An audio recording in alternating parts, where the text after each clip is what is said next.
So I love your overcoming objections or handling objections framework. Specifically, I love that, like, we don't need to overcome it. We need to seek to understand if it's the real thing, what is the real thing, then we handle that.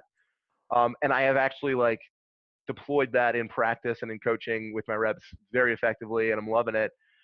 When it is price though, like at the end of that question, like the price is too high, I'm like, that's okay. I understand, sometimes at the beginning. Let's role play it. One thing we have to understand before we get into the role play, as you know from the objections content that you've read, is that objections carry one of two meanings. Either it's the real objection and the small pile of benefits is smaller than the big pile of money. So there's a perception that I have to pay a lot to get a little. Right. By way of example, a $100 umbrella, a $10 umbrella, a $5 umbrella is too much if it's not raining and I don't need it. Mm-hmm. So there's that. Meaning I don't think the juice is worth the squeeze because I have to switch away from something I have. I don't know if it's going to work. I have anxiety, all kinds of stuff. Or it's just a way to move away from you because people have a natural adverse reaction to salespeople, rightfully so, because of how salespeople have reacted in the past. And so they just want to move away, and it's just a natural guard. So before we get into the role play, we have to separate, as you said, we have to get to the truth. And so we'll go through when we do this role play to understand, is it really that it's the price, meaning I just don't think the value is worth it? Or am I just saying this to move away from you? I'm going to be the salesperson. You're going to be the prospect, and you could choose. Don't even tell me which way you're going to go, and we'll see how it goes. Okay. So yeah, man. That's what we got. And what do you think, Matt? You want to put it on your Visa, MasterCard, American Express? Right. No, you know what, Josh? I really like what you had to offer, but given what we're paying right now, I just don't think that's going to be a possibility for us. So what do you like about our product so much? No, I mean, I love the student service aspect of it, being able to get a digital diploma instantly. It's incredible. It's a big difference from what we're paying right now. I just don't know if the board is going to move on that. Yeah, it sounds like what you're doing now is perfectly okay. No, there's definitely, some troubles that we have that we discussed, but it's almost about 50% more expensive. I'm sorry, trouble. Elaborate on me. Oh, you said troubles. I'm not quite. Can you give me just a couple more, a little bit more detail on that? Sure. I mean, right now our students are having issues. They're not getting any communication, as we talked about, around their diploma. Sometimes it's incorrect. It's causing a lot of pain for our office staff. But I'm just telling you, this isn't a high priority for my boss. I just don't think I'm able to get anything like this approved. I would love to, Josh. Would absolutely love to. Oh, not a problem. I'm not here to pressure you in any way. I'm just curious. Are you aware of the legal ramifications of issuing diplomas that aren't compliant with state standards? Are you familiar with those risks? You probably are. I just wanted to bring it to your attention. Yeah, no, that's a really good point. Of course we are, and that's something that concerns us. I'm sorry, I'm a little confused, and maybe you can help me. If that's something that concerns you, how are you solving that problem with regards to risk and legal issues with what you're currently doing? Again, not taking us out of the equation. I'm just curious to know how you're solving that pretty big risk from what I hear in talking to other superintendents. Yeah, I mean, we kind of handle it piecemeal as we go. It comes up every once in a while, and we'll have to address that with the student. It's not great. When you say piecemeal, meaning that you guys are okay to live with the risk, it sounds like? We got a lot of things going on. This is just one of those things.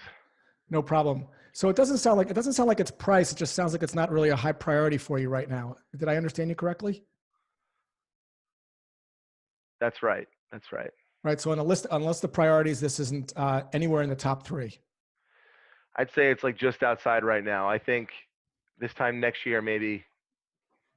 That sounds perfect. Hey, before I get off the phone, I don't suppose if I were able to show you how we'd be able to reduce that risk for you, as well as achieve A, B, and C, which you mentioned, that'd be something that would move it higher on your priority list? I don't suppose that would be the case?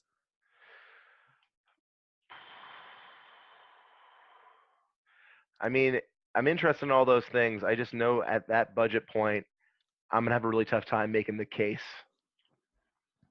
Let's take budget out of the equation for a second. It just doesn't sound budget aside. It doesn't sound like even if I was able to show you how we'd be able to do A, B, and C, that would move it up in the priority list. If I understand you correctly, those things aren't of interest to you, at least right now.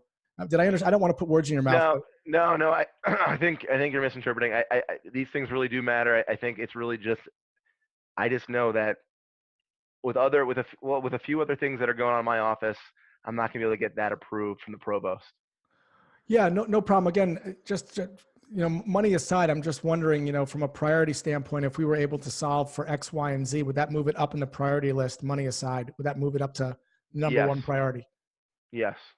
Is that something that your provost is aligned with as well, or is that I don't in terms of priority? See, I don't think so. I'm not sure. Great. Yeah, it doesn't sound like it's a money issue. If it makes sense, and let me know if you're open to this. Maybe a conversation with your provost would make sense. Is that something? Can we patch him in or her in right now? Is he available? See, he usually likes to have me vet these things first, and then I bring them to him once I'm ready to go. I would do the same exact thing. So, if you're open to it, I think it would make sense to explain to him, if you want, what we're proposing in terms of priority, money aside again. We'd be able to mitigate your risk. We'd be able to do A, Y, and Z. I don't know if that would move it up in the priority list for him or not. I don't know. I don't want to assume that I know what motivates him. But like I mentioned, we'd be able to do A, B, and C. I'm not sure if he's aware of C, which we'd also be able to do.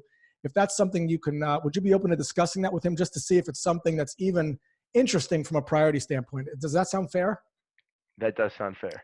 When do you think you'll be able to connect with him? Like, you guys meet like once a month, 3 times a month? We have every other week. So next Tuesday at 2 is when I'm talking again. Next Tuesday at 2.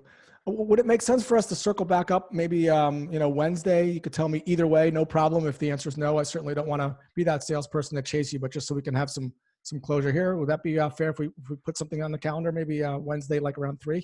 Of course. That sounds great. All right. Sounds good. And end of role play. So what did you notice about what I did? So first, you sought to really understand what the real objection was. Is it price or is it priorities? And you also did a lot of negative psychology to make it sound like this really isn't a priority of yours. There's a couple other things, not even the top 3. Is that right? And you actually got me to talk out of that and explain that it is a priority. It really is just about the price, but we're not at the right level. Well, what I heard is the pain isn't high, right? We talk about problems. And we talk about the struggleometer. You've heard me talk about this a lot before. Just because I have a problem doesn't mean it's a high enough priority, right? So my laptop takes 3 minutes to boot up. I'll take a demo for other laptops, but I'm not spending $3,000 on a laptop because I'll just let my laptop spend 3 minutes to boot up. It's a problem, but it's not high enough on my priority list. Fast forward 3 months. Now my hard drive is making a weird noise and I have a keynote presentation. Now it's higher. So the first thing we have to understand is it a priority? Now, one of the things I did, I don't know if you noticed, is that we can't often ask people if it's a priority because they don't often know what problems they may have or what opportunities they may have. So one of the questions that I asked is, hey, are you aware of, did you know?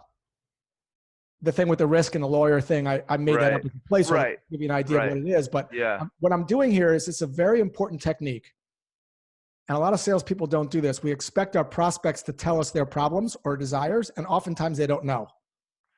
Are you aware? Are you aware of the bone issues with the dog? Your brother-in-law, who's a vet, tells the vets exactly. Shine a light. Shine a light. And so we have to shine a light. Yeah. And then at the end, I don't suppose if I was able to take care of these things that we just talked about in terms of desires and potential problems, I don't suppose that's something that would move it up on the priority list. And then you said, well, it would if we could do that. Or, well, is it you or I don't know how the provost, which is the decision maker, I'm assuming, would feel. So we're not at price. This has nothing to do with price. Until we have motivation and until we're the number one priority and until we've shined the light, because we can't create urgency.